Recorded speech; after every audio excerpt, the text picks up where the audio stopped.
खुशियां आए जिंदगी में तो खा लेना मिठाई समझकर, और कभी गम आ जाए जिंदगी में तो चख लेना दवाई समझकर। नमस्ते दोस्तों, मैं हूं आरजे कार्तिक। एक बड़ी छोटी सी कहानी है। एक सुपरवाइजर एक मल्टी स्टोरी बिल्डिंग बनाने के काम में लगा हुआ था और रोजाना की तरह अपनी ड्यूटी पर पहुंचा तो उसके पास में उसके एक दोस्त का कॉल आया कि भाई मिलना है। सुपरवाइजर को मालूम था कि यहां से नौकरी छोड़ के जा नहीं सकते हैं, तो उसने दोस्त से कहा भाई तुम साइट पर ही आ जाओ।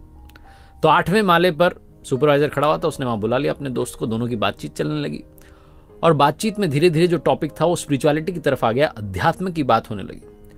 तो उस दोस्त ने कहा कि देखो भाई, दुनिया में लोग जो है ना आजकल खुशी में भी याद करने लगे हैं, सिर्फ गम में ही याद नहीं करते, ऊपर वाले को खुशी में भी याद करते हैं। सुपरवाइजर ने कहा नहीं, ऐसा नहीं है, बहुत कम लोग हैं जो खुशी में याद करते हैं, वरना पूरी दुनिया सिर्फ दुख में ऊपर वाले को याद करती है। तो सुपरवाइजर का दोस्त मानने को तैयार नहीं, दोनों के बीच में डिबेट हो गई।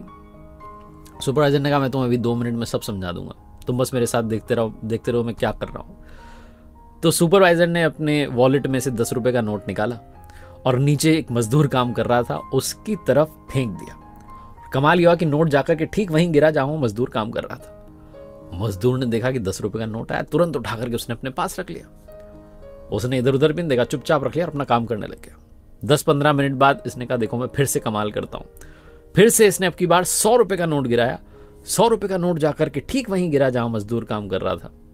मजदूर ने उस नोट को उठाया, अपने पास रख लिया और अब की बार वहां से निकल लिया कि कोई किसी को शक ना हो जाए। 10-15 मिनट बाद फिर से उसी जगह पर आकर काम करने लगा। सुपरवाइजर ने कहा देखो तुम, अभी तक उसने ऊपर नहीं देखा है, अभी तक उसने कोई थैंक यू नहीं बोला, ये भी नहीं सोचा कि कौन ये नोट मुझ तक पहुंचा रहा है। अब की बार सुपरवाइजर ने 500 रुपए का नोट नीचे गिरा दिया। उस मजदूर ने वो जो 500 रुपए का नोट था फटाफट से उठाया, बहुत खुश हुआ कि वाह क्या बात है, आज तो लॉटरी लग गई। उसको भी अपनी जेब में रख लिया और फिर वहां से निकल लिया कि कोई शक ना कर ले। 10-15 मिनट बाद फिर आकर के वहीं काम करने लगा, इस उम्मीद में कि शायद और जो है नोट आएंगे। सुपरवाइजर ने कहा अब देखो मैं क्या करता हूं, अब देखना है, तुरंत ऊपर पलट करके देखेगा। सुपरवाइजर ने वहीं एक छोटा सा पत्थर का टुकड़ा पड़ा था, उसको उठाया और मजदूर की तरफ फेंका। वो टुकड़ा जाकर के मजदूर के कंधे पर लगा और मजदूर ने तुरंत ऊपर की तरफ देखा, चिल्लाते हुए कि कौन है, कौन पत्थर फेंक रहा। तो देखा ऊपर सुपरवाइजर खड़ा, कहने अरे सर क्या हुआ। दोनों की बातचीत चालू हो गई। इतनी देर से तो देख भी नहीं रहा था। वो बातचीत खत्म करके सुपरवाइजर ने कहा अपने दोस्त से कि देखा, खुशियां जाती रहीं तो मजदूर ने ऊपर नहीं देखा, लेकिन थोड़ा सा गम क्या पहुंच गया, तुरंत ऊपर देखने लगा। ये कहानी सुपरवाइजर मजदूर की नहीं है, ये आपकी हमारी है। ऊपर वाला हमारी तरफ छोटी छोटी खुशियां भेजता रहता है, छोटे छोटे तोहफे हमें देता रहता है, लेकिन हम थैंक यू कहना भूल जाते हैं। हमें लगता है कि इसमें कौन सी बड़ी बात है।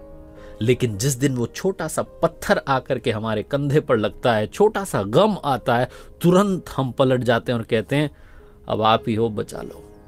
बहुत छोटी सी कहानी जो ये समझाती है कि अगर आप सुख में भी उनका नाम लेते रहेंगे तो शायद दुख आएगा ही नहीं, और अगर दुख आया भी तो वो सब कुछ संभाल लेंगे। लेकिन समस्या यही है कि हम जब खुश होते हैं, जब खुशियों में होते हैं, थैंक यू कहना, उनसे बात करना भूल जाते हैं, वरना वो तो हमसे लगातार कांटेक्ट करने की, बातचीत करने की कोशिश करते ही रहते हैं। एक बार फिर से वही बात जो अक्सर